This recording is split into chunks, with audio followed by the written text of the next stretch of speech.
നമസ്കാരം. ഏറ്റവും പുതിയ കുറ്റകൃത്യ വാർത്തകളുമായി ക്രൈംബ്രാഞ്ച് ആരംഭിക്കുകയാണ്. ആദ്യം പ്രധാന തലക്കെട്ടുകളിലേക്ക്.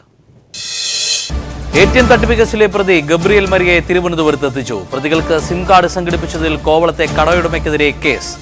ഗബ്രിയേലിനെ പിടികൂടിയ ശേഷവും ATM-ൽ നിന്നും പണം നഷ്ടമായെന്ന് പരാതി.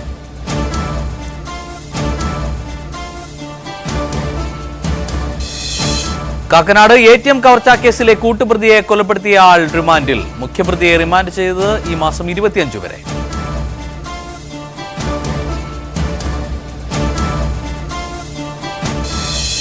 ട്രെയിൻ കൊള്ളയ്ക്ക് സഹായം നൽകിയതിൽ ബാങ്ക് ഉദ്യോഗസ്ഥർക്കും പോലീസ് ഉദ്യോഗസ്ഥർക്കും പങ്കെന്ന നിഗമനം. 15 പേർ അന്വേഷണ സംഘത്തിന്റെ കസ്റ്റഡി.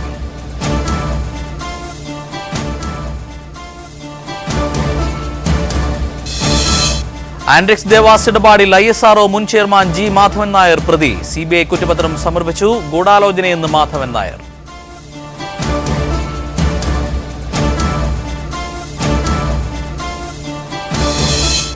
മാറാട് കലാപത്തെക്കുറിച്ച് CBI അന്വേഷണം നടത്താൻ BJPക്ക് താൽപര്യമില്ലായിരുന്നുവെന്ന് മുൻ അന്വേഷണ ഉദ്യോഗസ്ഥൻ പ്രദീപ് കുമാർ. അന്നത്തെ BJP നേതൃത്വത്തിന്റെ നിലപാട് സംശയാസ്പദമായിരുന്നുവെന്നും പ്രദീപ് കുമാർ.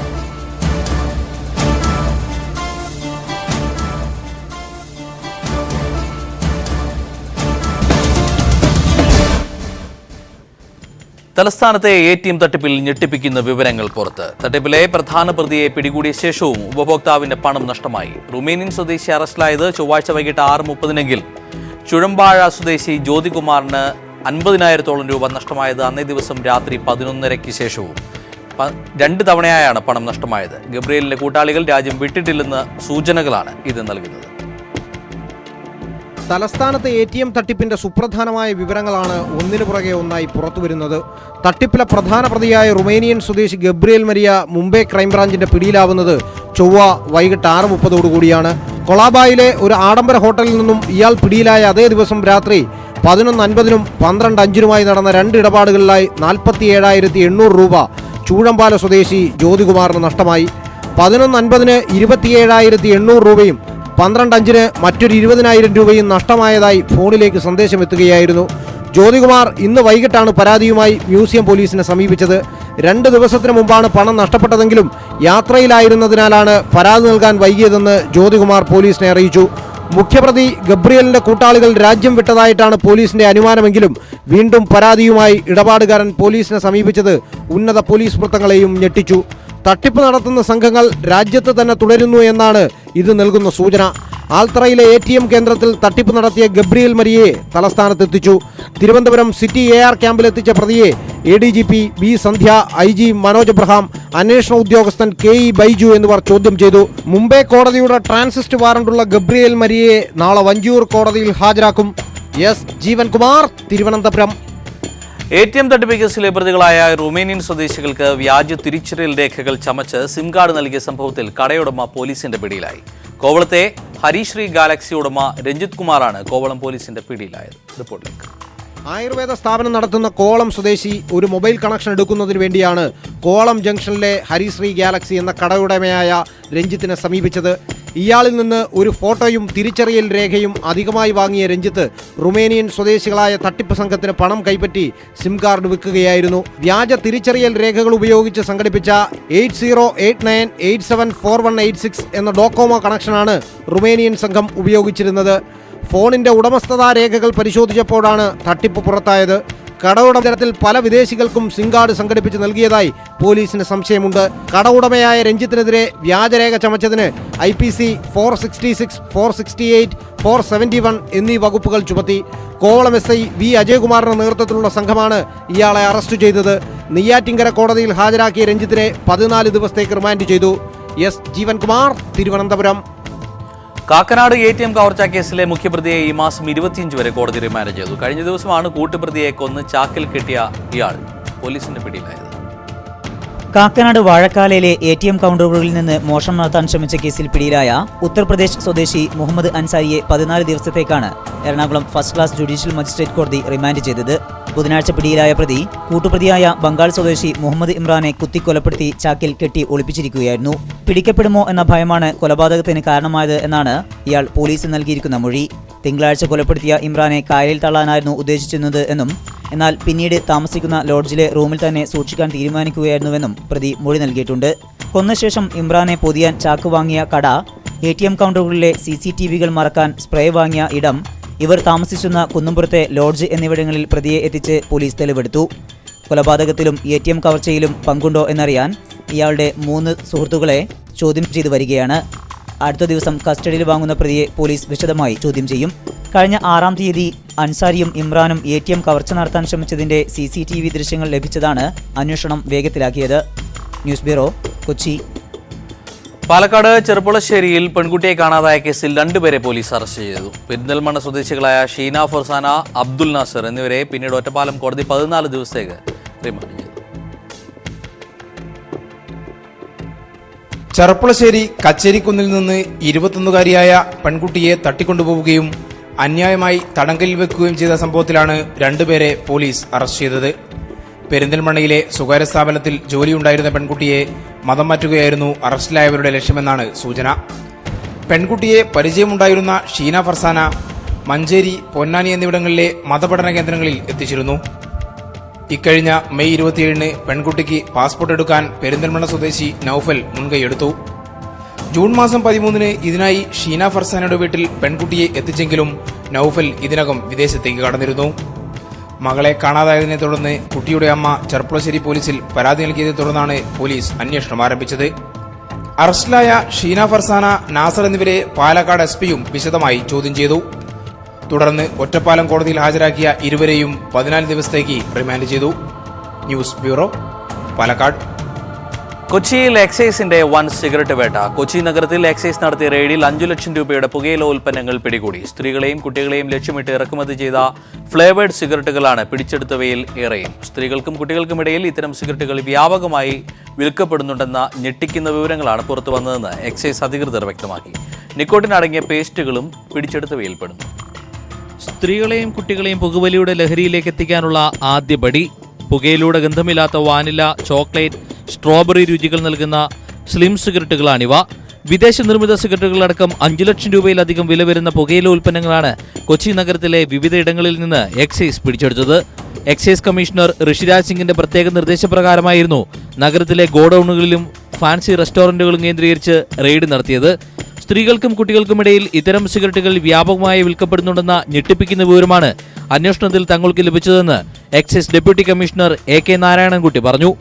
കേരളത്തിൽ വിൽപ്പനയ്ക്ക് അനുമതിയില്ലാത്തവയാണ് പിടികൂടിയ സിഗരറ്റുകൾ. ഇവയ്ക്കൊപ്പം നിക്കോട്ടിൻ അടങ്ങിയ പേസ്റ്റുകളും കണ്ടെത്തി. ചവച്ചിറക്കാൻ കഴിയുന്ന ഇത്തരം പേസ്റ്റുകൾ കുട്ടികൾക്ക് ലഹരി പകരുന്നവയാണ്. എക്സൈസ് റെയ്ഡിൽ പള്ളുരുത്തിയിൽ നിന്ന് ലഹരി പ്രദാനം ചെയ്യുന്ന പുളിമിഠായികളും പിടിച്ചെടുത്തിട്ടുണ്ട്. News bureau, Kochi. Salem Chennai express ട്രെയിനിലെ കൊള്ളയിൽ ബാങ്ക് ഉദ്യോഗസ്ഥർക്കും പോലീസിനും പങ്കുണ്ടെന്ന് സംശയം ബലപ്പെടുന്നു. എത്ര പണം, ഏതൊക്കെ പെട്ടിയിൽ, കോച്ചിന്റെ ഏത് ഭാഗത്ത് എന്ന നിർണായക വിവരങ്ങൾ കവർച്ചക്കാർക്ക് ലഭിച്ചിരുന്നതായാണ് വിവരം. പോലീസ് ഉദ്യോഗസ്ഥരെ അടക്കം 15 പേരെ അന്വേഷണ സംഘം കസ്റ്റഡിയിലെടുത്തു. സേലത്ത് നിന്ന് 226 പെട്ടികളിലായി 342 കോടി രൂപയാണ് സേലം ചെന്നൈ എക്സ്പ്രസിൽ കൊണ്ടുപോയത്. 3 പ്രത്യേക പാഴ്സൽ വാനുകളിലെ ഒന്നിലെ മുകൾ ഭാഗം തുറന്ന് 4 പെട്ടികളാണ് കവർച്ചക്കാർ തുറന്നത്.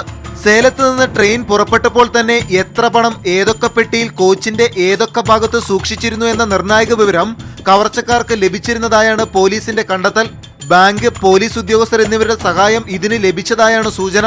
പണപ്പെട്ടികൾ ട്രെയിനിൽ കയറ്റാൻ നേതൃത്വം നൽകിയ 4 പോർട്ടർമാരെ ചോദ്യം ചെയ്തതിൽ നിന്നാണ് ഈ സൂചനകൾ അന്വേഷണ സംഘത്തിന് ലഭിച്ചത്.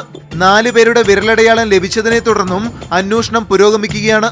ഇത് ഹിറ്റ് ലിസ്റ്റിലുള്ള മോഷ്ടാക്കളുടേതുമായി ഒത്തുനോക്കി വരികയാണ്. ഡീസൽ എഞ്ചിൻ ഉപയോഗിക്കുന്ന സേലം വിരുദാചലം റൂട്ടിലാണ് കൊള്ള നടന്നതെന്ന് അന്വേഷണ സംഘം ഉറപ്പിച്ചു. തിരുട്ട് ഗ്രാമത്തിന്റെ തൊട്ട് സമീപത്തുള്ള വിരുദാചലത്ത് എഞ്ചിൻ മാറ്റുന്ന വേളയിൽ കവർച്ച നടന്നതായാണ് പോലീസ് നിഗമനം. ഈ റൂട്ടിലെ ചില സിഗ്നലുകളിൽ പതിവിലധികം നേരം ട്രെയിൻ പിടിച്ചിട്ടതും സംശയം ബലപ്പെടുത്തുന്നു. പോലീസ് ഉദ്യോഗസ്ഥരടക്കം 15 പേരെ അന്വേഷണ സംഘം ചോദ്യം ചെയ്തു വരികയാണ്. റെയിൽവേ ഉദ്യോഗസ്ഥരുടെ പങ്കും അന്വേഷിക്കുകയാണ്. കവർച്ച അന്താരാഷ്ട്ര മാധ്യമങ്ങളിലും ഏറെ ശ്രദ്ധ നേടി. ഗ്രേറ്റ് ഇന്ത്യൻ ട്രെയിൻ റോബറി എന്നാണ് BBC കവർച്ചയെ വിശേഷിപ്പിച്ചത്. News bureau, Delhi. Ernakulam intelligence DYSP Bijo അലക്സാണ്ടറുടെ വീട്ടിലും ഓഫീസിലും വിജിലൻസ് പരിശോധന നടത്തി. വരവിൽ കവിഞ്ഞ് സ്വത്ത് സമ്പാദിച്ചു എന്ന പരാതിയിന്മേലുള്ള അന്വേഷണത്തിന്റെ ഭാഗമായിരുന്നു റെയ്ഡ്. മണിക്കൂറുകളോളം നീണ്ട പരിശോധനയിൽ സുപ്രധാന വിവരങ്ങൾ ലഭിച്ചതായാണ് സൂചന. വരവിൽ കവിഞ്ഞ സ്വത്ത് സമ്പാദിച്ചു എന്ന പരാതിയിൽ വിജിലൻസ് ബിജോ അലക്സാണ്ടറിനെതിരെ പ്രാഥമിക അന്വേഷണം നടത്തിയിരുന്നു.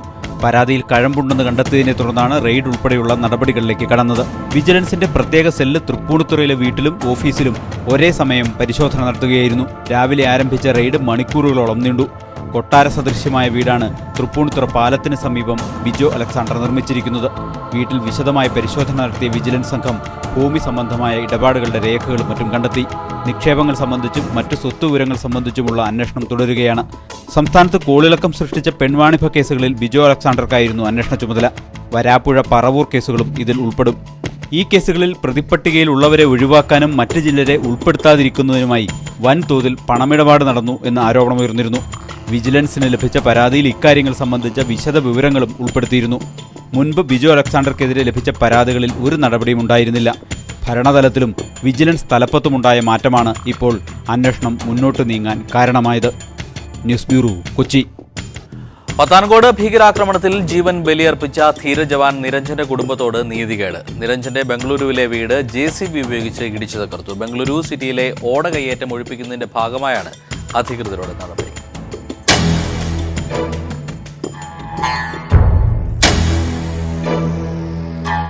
ആദരവ് നൽകേണ്ട വീരയോദ്ധാവിന് മാതൃരാജ്യം നൽകുന്നത് അവഗണന മാത്രം. രാജ്യത്തിനു വേണ്ടി ജീവൻ ബലിയർപ്പിച്ച ധീരജവാൻ നിരഞ്ജന്റെ ബംഗളൂരുവിലെ വീട് കോർപ്പറേഷൻ അധികൃതർ ഇടിച്ചു തകർത്തു. ബംഗളൂരു സിറ്റിയിലെ ഓട കയ്യേറ്റം ഒഴിപ്പിക്കുന്നതിന്റെ ഭാഗമായാണ് നടപടി. വീടിന്റെ ഒരു പില്ലർ മാത്രമായിരുന്നു കോർപ്പറേഷന്റെ സ്ഥലത്ത് സ്ഥാപിച്ചിരുന്നത്. കയ്യേറ്റം നടന്നിട്ടുണ്ടെന്ന് കണ്ടെത്തിയതിനെ തുടർന്ന് ആ ഭാഗം നീക്കം ചെയ്യാൻ നിരഞ്ജന്റെ കുടുംബം സമയം ചോദിച്ചതാണ്. എന്നാൽ കുടുംബത്തിന്റെ ആവശ്യം അവഗണിച്ചുകൊണ്ട് JCB ഉപയോഗിച്ച് പൊളിച്ചു നീക്കുന്ന നടപടിയുമായി കോർപ്പറേഷൻ അധികൃതർ മുന്നോട്ടു പോവുകയായിരുന്നു. കയ്യേറ്റ സ്ഥലമാണെന്ന് അറിയാതെയാണ് നിരഞ്ജന്റെ പിതാവ് ഈ സ്ഥലം വാങ്ങുന്നത്. കയ്യേറ്റം ഒഴിപ്പിക്കുന്നതിന്റെ 5ാം ദിനവും നിരവധി കെട്ടിടങ്ങൾ പൊളിച്ചു നീക്കി നടപടിക്രമങ്ങൾ തുടരുകയാണ്. 2016 ജനുവരി 2-നാണ് പത്താൻകോട്ട് ഭീകരാക്രമണത്തിൽ ലഫ്റ്റനന്റ് കേണൽ നിരഞ്ജൻ കുമാർ കൊല്ലപ്പെട്ടത്. സൈനിക സേവനത്തിൽ അഭിമാനം കൊണ്ടിരുന്ന നിരഞ്ജൻ ആത്മാർത്ഥതയിലും രാജ്യസ്നേഹത്തിലും എന്നും മുന്നിലായിരുന്നു. എന്നാൽ ആ രാജ്യം നിരഞ്ജനും കുടുംബത്തിനും തിരികെ നൽകുന്നതാകട്ടെ അവഗണന മാത്രം. News desk. മാറാട് കലാപത്തെക്കുറിച്ച് CBI അന്വേഷണം നടത്താൻ BJPക്ക് താൽപ്പര്യമില്ലായിരുന്നുവെന്ന് മുൻ അന്വേഷണ ഉദ്യോഗസ്ഥൻ പ്രദീപ് കുമാർ പീപ്പിൾ ടിവിയോട് വെളിപ്പെടുത്തി. കലാപം സംയുക്ത ഏജൻസികൾ അന്വേഷിക്കണമെന്നും അദ്ദേഹം പറഞ്ഞു. 2003 രണ്ടാം മാറാട് കൂട്ടക്കൊല 1ാം കലാപത്തിന് മുമ്പ് തന്നെ ആസൂത്രണം ചെയ്തതാണെന്നാണ് മുൻ അന്വേഷണ ഉദ്യോഗസ്ഥൻ പ്രദീപ് കുമാറിന്റെ വെളിപ്പെടുത്തൽ. 2ാം കലാപം CBI അന്വേഷിക്കുന്നതിൽ അന്നത്തെ BJP നേതൃത്വം എതിരായിരുന്നു. ഇക്കാര്യത്തിൽ BJP നേതൃത്വത്തിന്റെ നിലപാടുകൾ സംശയാസ്പദമായിരുന്നുവെന്നും പ്രദീപ് കുമാർ വെളിപ്പെടുത്തി. എന്റെ എഫിഡാവിറ്റിൽ ഇപ്പോൾ കൊടുത്തില്ല എഫിഡാവിറ്റിൽ ഞാൻ പറഞ്ഞിട്ടുണ്ട് BJPയുടെ അന്നത്തെ സംസ്ഥാന നേതൃത്വത്തിന്റെ രീതികൾ സംശയാസ്പദമായിരുന്നു പറഞ്ഞിട്ടുണ്ട്. ഇത് ഞാൻ ഓപ്പണായിട്ട് പറഞ്ഞാണ്. ശരിക്കും സംശയം ഉണ്ടാവാനുള്ള സാഹചര്യങ്ങൾ ഉണ്ടായിരുന്നു. എവിടെയോ എന്തോ കുഴപ്പമുണ്ടല്ലോ. അല്ലെങ്കിൽ CBI അന്വേഷണം ഇത്രയും കാലം നീട്ടേണ്ട ആവശ്യമുണ്ടായിരുന്നില്ല. 2ാം മാറാട് കലാപം CBI, ഇന്റലിജൻസ് ബ്യൂറോ, DRI ഉൾപ്പെടെയുള്ള ഏജൻസികൾ സംയുക്തമായി അന്വേഷിക്കണം. കോടതിയുടെ മേൽനോട്ടത്തിലായിരിക്കണം അന്വേഷണം. ജസ്റ്റിസ് തോമസ് കമ്മീഷൻ പറഞ്ഞിട്ടുള്ളതുപോലെ ഒരു മൾട്ടി ഏജൻസി അന്വേഷണമാണ് ഇവിടെ ആവശ്യം. അദ്ദേഹം പറഞ്ഞത് ഇന്റലിജൻസ് ബ്യൂറോ, പിന്നെ DRI അതുപോലത്തെ ഏജൻസികളും കൂടി CBIയും കൂടി അന്വേഷിക്കണം എന്നാണ് പറഞ്ഞിട്ടുള്ളത്. ഇതുവരെയുള്ള അനുഭവം വെച്ചുകൊണ്ട് കോടതി നേരിട്ട് മോണിറ്റർ ചെയ്യുന്ന ഒരു കേസായിരിക്കണം. മാറാട് പ്രദേശത്ത് അക്കാലത്ത് നടന്ന ഭൂമി ഇടപാടുകൾ ഉൾപ്പെടെയുള്ള കാര്യങ്ങൾ സംബന്ധിച്ച് വിശദമായ അന്വേഷണം നടത്തിയാൽ ഗൂഢാലോചന സംബന്ധിച്ച കൂടുതൽ തെളിവുകൾ ലഭിക്കുമെന്നും പ്രദീപ് കുമാർ വ്യക്തമാക്കി. PV കുട്ടൻ, കോഴിക്കോട്. ആൻഡ്രിക്സ് ദേവാസ് ഇടപാടിൽ ISRO മുൻ ചെയർമാൻ G മാധവൻ നായരെ പ്രതിയാക്കി CBI കുറ്റപത്രം സമർപ്പിച്ചു. 578 കോടി രൂപയുടെ ക്രമക്കേട് നടന്നുവെന്ന് ചൂണ്ടിക്കാട്ടിയാണ് CBI കുറ്റപത്രം. മറ്റു കമ്പനികൾക്ക് അവസരം നൽകാതെ ദേവാസ് കമ്പനിക്ക് കരാർ നൽകി സർക്കാർ താൽപര്യം ബലികഴിച്ചുവെന്നാണ് മാധവൻ നായർക്കെതിരെയുള്ള കുറ്റം. ഇതുവഴി സർക്കാരിന് കോടികളുടെ നഷ്ടമുണ്ടായെന്നും CBI കുറ്റപത്രത്തിൽ വ്യക്തമാക്കുന്നു. ISROയുടെ വാണിജ്യ വിഭാഗമായ ആൻഡ്രിക്സ് കോർപ്പറേഷൻ ദേവാസ് കമ്പനിയുമായി ഒപ്പിട്ട കരാറിൽ വൻ ക്രമക്കേട് നടന്നുവെന്നാണ് CBI കണ്ടെത്തൽ. 578 കോടി രൂപയുടെ ക്രമക്കേടിൽ മുൻ ISRO ചെയർമാൻ G മാധവൻ നായരെ പ്രതിയാക്കിയാണ് CBI കുറ്റപത്രം സമർപ്പിച്ചത്. മറ്റ് കമ്പനികൾക്ക് അവസരം നൽകാതെ ISRO മുൻ ഉദ്യോഗസ്ഥരായ വേണുഗോപാൽ, ചന്ദ്രശേഖർ എന്നിവരുടെ ദേവാസ് കമ്പനിക്ക് മാത്രമായി കരാർ നൽകിയെന്നാണ് മാധവൻ നായർക്കെതിരായ കുറ്റം. ISROയുടെ GSAT-6, GSAT-6A എന്നീ ഉപഗ്രഹങ്ങളുടെ 90% ട്രാൻസ്പോർട്ടറുകളും നൽകാനായിരുന്നു കരാർ. മന്ത്രിസഭയിൽ നിന്ന് മറച്ചുവച്ചായിരുന്നു ഈ കരാർ ഒപ്പിട്ടത്. സർക്കാർ താൽപര്യം ബലി കഴിച്ചാണ് ആൻഡ്രിക്സ് തലവൻ കൂടിയായ മാധവൻ നായർ ഒപ്പുവെച്ചതെന്ന് CBI കണ്ടെത്തി. കരാർ വഴി കോടികളുടെ നഷ്ടം കേന്ദ്ര സർക്കാരിനുണ്ടായി എന്നും CBI ചൂണ്ടിക്കാട്ടുന്നു. CAG റിപ്പോർട്ടിലും ഇക്കാര്യങ്ങൾ സൂചിപ്പിച്ചിരുന്നു. കരാറിന് ശേഷം ദേവാസ് കമ്പനിയുടെ ഓഹരി മൂലധനത്തിൽ വൻ വർധന ഉണ്ടായതായും CBI വ്യക്തമാക്കി. രാജ്യത്തിന്റെ വിവിധ ഭാഗങ്ങളിൽ ദളിതർക്ക് നേരെയുള്ള അതിക്രമങ്ങൾ വർദ്ധിക്കുന്നു. ദളിതരുടെ നേരെ ആക്രമണം നടത്തരുതെന്ന പ്രധാനമന്ത്രിയുടെ ആഹ്വാനം കാറ്റിൽ പറത്തിയാണ് സംഘപരിവാർ രാജ്യത്തിന്റെ വിവിധ ഭാഗങ്ങളിൽ ദളിത് വേട്ട തുടരുന്നത്. ഉത്തർപ്രദേശിലെ ലാംഘിപൂരിൽ മോഷണക്കുറ്റം ആരോപിച്ച് ദളിത് യുവാവിനെ തല്ലിക്കൊന്നു. ഹരിയാനയിൽ പശുവിനെ കടത്തിയെന്നാരോപിച്ച് ഒരാളെ വെടിവെച്ചു കൊല്ലുകയും UPയിലെ സാമ്പലിൽ ക്ഷേത്രത്തിൽ 13-കാരിയായ ദളിത് പെൺകുട്ടിക്ക് കുടിവെള്ളം നിഷേധിച്ചവർ ഇതിന്റെ പേരിൽ പെൺകുട്ടിയുടെ അച്ഛനെ തൃശൂലം കൊണ്ട് കുത്തി പരിക്കേൽപ്പിക്കുകയും ചെയ്തിരുന്നു. ആന്ധ്രാപ്രദേശിൽ ചത്ത പശുവിന്റെ തൊലിയുരിച്ചുവെന്നാരോപിച്ച് 2 പേർക്ക് ക്രൂരമായി മർദ്ദനമേറ്റു. ലാംഘിപൂർ ജില്ലയിലെ 22-കാരനായ ദളിത് യുവാവിനെയാണ് മോഷണക്കുറ്റം ആരോപിച്ച് തല്ലിക്കൊന്നത്. ഇയാളെ മരിക്കും വരെ നഗ്നനായി കെട്ടിയിട്ട് തല്ലുകയായിരുന്നുവെന്ന് ദൃക്സാക്ഷികൾ പറഞ്ഞു. സംഭവത്തിൽ കേസെടുത്തെങ്കിലും ഒരാളെ പോലും അറസ്റ്റ് ചെയ്തിട്ടില്ല. സമാനമായ സംഭവമാണ് സംസ്ഥാനത്തെ പ്രധാന ക്ഷേത്രമായ സാമ്പലിലും ഉണ്ടായത്. ക്ഷേത്ര പരിസരത്തെത്തിയ പെൺകുട്ടി ദാഹിച്ചപ്പോൾ ഒരു പാത്രത്തിൽ വെള്ളമെടുക്കാൻ ശ്രമിച്ചു. ക്ഷേത്ര പരിസരത്തുണ്ടായിരുന്നവർ ഇത് വിലക്കി. ദളിതർക്ക് ക്ഷേത്രത്തിൽ നിന്ന് വെള്ളമെടുക്കാൻ അധികാരമില്ലെന്നായിരുന്നു നിലപാട്. മകൾ ക്ഷേത്രത്തിൽ കടന്നുവെന്നാക്ഷേപിച്ച് ഇവർ പിന്നീട് പെൺകുട്ടിയുടെ അച്ഛനെ തൃശൂലം കൊണ്ട് കുത്തുകയായിരുന്നു. ഗോസംരക്ഷണത്തിനെതിരെ മോദി നടത്തിയ പ്രസംഗത്തിന്റെ ചൂടാറ് മുമ്പ് ഗോസംരക്ഷകർ ഹരിയാനയിൽ ഒരു ജീവനെടുത്തു. പശുവിനെ കടത്തിയെന്നാരോപിച്ച് മഹേന്ദ്രഗഡ് ജില്ലയിൽ ഒരാളെ വെടിവെച്ചു കൊല്ലുകയായിരുന്നു. പശുക്കളുമായി പോയെന്നാരോപിച്ച് ഇയാൾ സഞ്ചരിച്ച വാഹനം തടഞ്ഞു നിർത്തി ആക്രമിച്ചു. സംഭവം അറിഞ്ഞെത്തിയ പോലീസിനു നേരെയും വെടിവയ്പുണ്ടായി. 3 പോലീസുകാർക്ക് പരിക്കേറ്റു. ആന്ധ്രാപ്രദേശിലും ദളിതർക്ക് നേരെ ഗോസംരക്ഷകർ അതിക്രമം നടത്തി. പശുവിന്റെ തൊലിയുരിച്ചുവെന്നാരോപിച്ച് ദളിത് സഹോദരന്മാരെ മർദ്ദിച്ചു. കിഴക്കൻ ഗോദാവരി ജില്ലയിലെ അമ്മലപുരത്താണ് സംഭവം. ഗുരുതരമായി പരിക്കേറ്റ ഇരുവരും ആശുപത്രിയിൽ ചികിത്സയിലാണ്. സംഭവത്തിൽ കേസ് രജിസ്റ്റർ ചെയ്തെങ്കിലും ഇതുവരെ ആരെയും അറസ്റ്റ് ചെയ്തിട്ടില്ല. News desk. തന്നെ പോലീസ് മേധാവി സ്ഥാനത്ത് തുടരാൻ അനുവദിക്കണമെന്നാവശ്യപ്പെട്ട് TP സെൻകുമാർ സമർപ്പിച്ച ഉപഹർജി ഹൈക്കോടതി തള്ളി. ഡിവിഷൻ ബെഞ്ചിന്റേതാണ് വിധി. സർക്കാർ നടപടി ശരിവെച്ച കേന്ദ്ര അഡ്മിനിസ്ട്രേറ്റീവ് ട്രിബ്യൂണൽ ഉത്തരവിനെതിരെ സെൻകുമാർ സമർപ്പിച്ച ഹർജിയിൽ കോടതി പിന്നീട് വിശദമായ വാദം കേൾക്കും.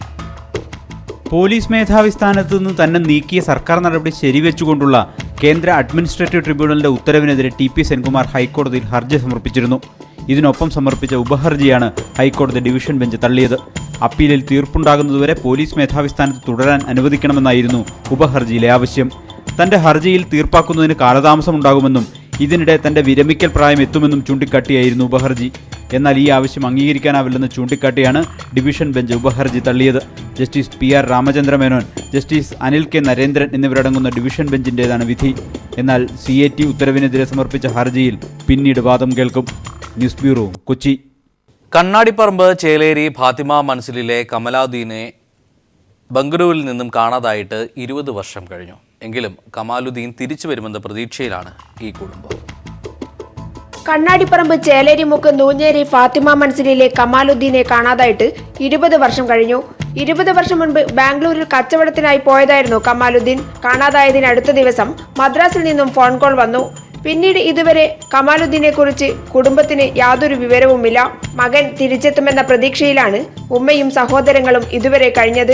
മദ്രാസിലേക്ക് പോയിട്ട് മദ്രാസിൽ നിന്ന് ഒരു ഫോൺ കോൾ ഉണ്ടായിരുന്നു. പിന്നെ ഫോൺ കോളോ ബന്ധപ്പെട്ടാലോ ഒന്നും ഉണ്ടായിട്ടില്ല.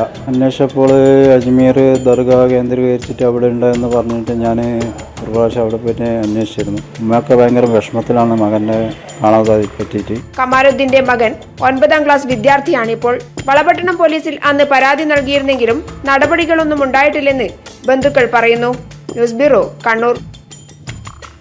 അവശത അനുഭവിക്കുന്ന ആനകളെ ഉത്സവ എഴുന്നള്ളിപ്പുകളിൽ പങ്കെടുപ്പിക്കാൻ വ്യാജ ഫിറ്റ്നസ് സർട്ടിഫിക്കറ്റുകൾ നൽകുന്നതായി ആരോപണം. സുപ്രീം കോടതി നിർദ്ദേശിച്ചിട്ടും അധികൃതർ ആനകൾക്ക് സംരക്ഷണം നൽകുന്നില്ലെന്നാണ് ഹെറിറ്റേജ് ആനിമൽ ടാസ്ക് ഫോഴ്സിന്റെ പരാതി. റിപ്പോർട്ട്.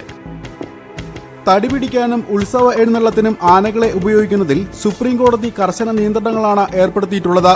പരിക്കേറ്റതും അന്ധത അനുഭവിക്കുന്നതുമായ ആനകൾക്ക് പൂർണ്ണമായും വിശ്രമം നൽകണമെന്നാണ് നിർദ്ദേശം. എന്നാൽ സംസ്ഥാനത്ത് കാഴ്ചശക്തി ഇല്ലാത്ത 300-ലധികം ആനകളെ എഴുന്നള്ളിപ്പിനായി ഉപയോഗിക്കുന്നുണ്ടെന്നാണ് പരാതി. പരിക്കേറ്റ് അവശനിലയിലായ ആനകളെയും വ്യാപകമായി എഴുന്നള്ളത്തിന് ഉപയോഗിക്കുന്നുണ്ട്. വെറ്റിനറി ഡോക്ടർമാരെയും ഉദ്യോഗസ്ഥരെയും സ്വാധീനിച്ച ആനകൾക്ക് വ്യാജ ഫിറ്റ്നസ് സർട്ടിഫിക്കറ്റുകൾ നേടിയാണ് ഇത്തരം പീഡനങ്ങൾ നടക്കേണ്ടതെന്ന് ആനിമൽ ടാസ്ക് ഫോഴ്സ് ആരോപിച്ചു. 289 ആനകൾ ഇവിടെ ഒരു ഓണർഷിപ്പ് സർട്ടിഫിക്കറ്റ് ഇല്ലാണ്ട് പലരുടെയും പറമ്പിൽ ഷെൽട്ടർ ഷെഡ് പോലും ഇല്ലാതെ നിൽക്കുന്നുണ്ട്.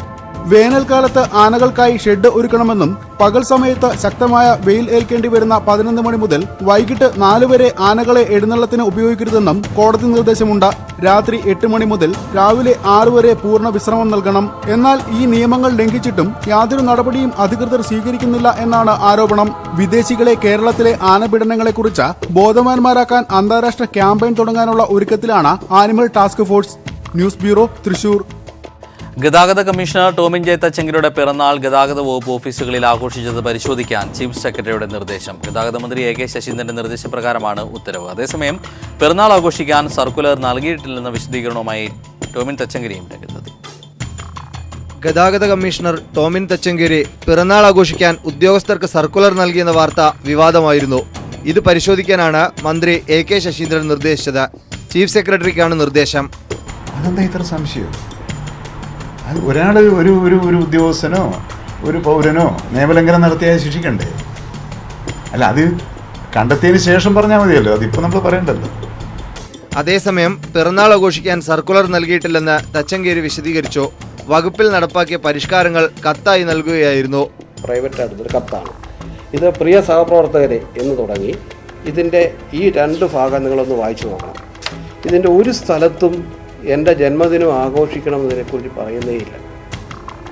ജന്മദിനത്തിലെ ഒരു കാര്യം ചെയ്യുന്നതിനെക്കുറിച്ച് പറയുന്നില്ല. അപ്പോൾ അതുകൊണ്ട് വളരെ മനോഹരമായി ആരോ ഒന്ന് ക്രിയേറ്റ് ചെയ്ത് 2 ദിവസം കേരളത്തിൽ ഒന്ന് അമ്മാനമാടാൻ വേണ്ടി സൃഷ്ടിച്ച ഒരു കഥയായിട്ടാണ് എനിക്ക് തോന്നുന്നത്. നടപടി വിവാദമായതോടെയാണ് തച്ചങ്കേരി വിശദീകരണവുമായി രംഗത്ത് വന്നത്. News bureau, Thiruvananthapuram. ആറന്മുള വിമാനത്താവളത്തിന് പരിസ്ഥിതി പഠനം നടത്താൻ കേന്ദ്ര വനം പരിസ്ഥിതി മന്ത്രാലയം അനുമതി നൽകിയതിലൂടെ പ്രതിസന്ധിയിലായത് BJP സംസ്ഥാന അധ്യക്ഷൻ കുമ്മനം രാജശേഖരനും BJP ജില്ലാ നേതൃത്വവുമാണ്. നേരത്തെ സമരരംഗത്ത് സജീവമായി ഉണ്ടായിരുന്ന കുമ്മനത്തിന്റെ പാർട്ടി നേതൃത്വം നൽകുന്ന സർക്കാരാണ് പരിസ്ഥിതി പഠനം നടത്താൻ അനുമതി നൽകിയത്. ഇതോടെ ആറന്മുള വീണ്ടും സമരഭൂമിയായി മാറാൻ തയ്യാറെടുക്കുകയാണ്. ആറന്മുള വിമാനത്താവളത്തിന് പരിസ്ഥിതി പഠനം നടത്താൻ കേന്ദ്ര വനം പരിസ്ഥിതി മന്ത്രാലയം അനുമതി നൽകിയതിലൂടെ തിരിച്ചടി ലഭിച്ചത് BJP സംസ്ഥാന അധ്യക്ഷനും ജില്ലാ നേതൃത്വത്തിനുമാണ്. ആറന്മുളയുടെ സമരപുത്രനായിട്ടായിരുന്നു BJP ദേശീയ നേതൃത്വം കുമ്മനത്തെ സംസ്ഥാന അധ്യക്ഷനാക്കിയത്. എന്നാൽ കുറെ സമരക്കാരാൽ നയിക്കപ്പെട്ട നേതാവ് എന്നതിനപ്പുറം കുമ്മനത്തിന് ആറന്മുളയിൽ വലിയ റോളൊന്നും ഉണ്ടായിരുന്നില്ല. BJP നേതൃത്വം നൽകുന്ന കേന്ദ്ര സർക്കാരിലെ ഒരു മന്ത്രാലയം KGS ഗ്രൂപ്പിന് കീഴടങ്ങിയതോടെ കുമ്മനത്തിനും BJP നേതൃത്വത്തിനും മിണ്ടാട്ടമില്ലാതെയായി. അതേസമയം വിമാനത്താവള വിഷയത്തിൽ ശക്തമായ സമരവുമായി രംഗത്തുണ്ടായിരുന്ന CPM-ഉം സാധാരണക്കാരായ സമരഭടന്മാരും വീണ്ടും സമരവുമായി രംഗത്തിറങ്ങാനുള്ള തയ്യാറെടുപ്പിലാണ്. കേന്ദ്രത്തിലിരിക്കുന്ന ഗവൺമെന്റ് പൂർണ്ണമായി KGS-ന് അനുകൂലമാണ് എന്ന് തെളിയിക്കുന്നതാണ് ഈ സംഭവ വികാസങ്ങൾ എല്ലാം. നേരത്തെ പറഞ്ഞ നിലപാടുകളിൽ നിന്നൊരു ടേണിലേക്കാണ് BJP നേതൃത്വത്തിലുള്ള കേന്ദ്ര ഗവൺമെന്റ് ഇപ്പോൾ നീങ്ങിയിരിക്കുന്നത്. ഈ യുദ്ധപ്രഖ്യാപനത്തെ ആറന്മുളക്കാർ അതേ നാണയത്തിൽ തന്നെ തിരിച്ചടിക്കും. ശക്തമായ ബഹുജന പ്രക്ഷോഭം ആറന്മുളയിൽ ഉണ്ടാവും. കേന്ദ്ര വനം പരിസ്ഥിതി മന്ത്രാലയത്തിന്റെ പുതിയ തീരുമാനത്തിലൂടെ ആറന്മുള വീണ്ടും സമരഭൂമിയായി മാറുകയാണ്. News bureau, Pathanamthitta.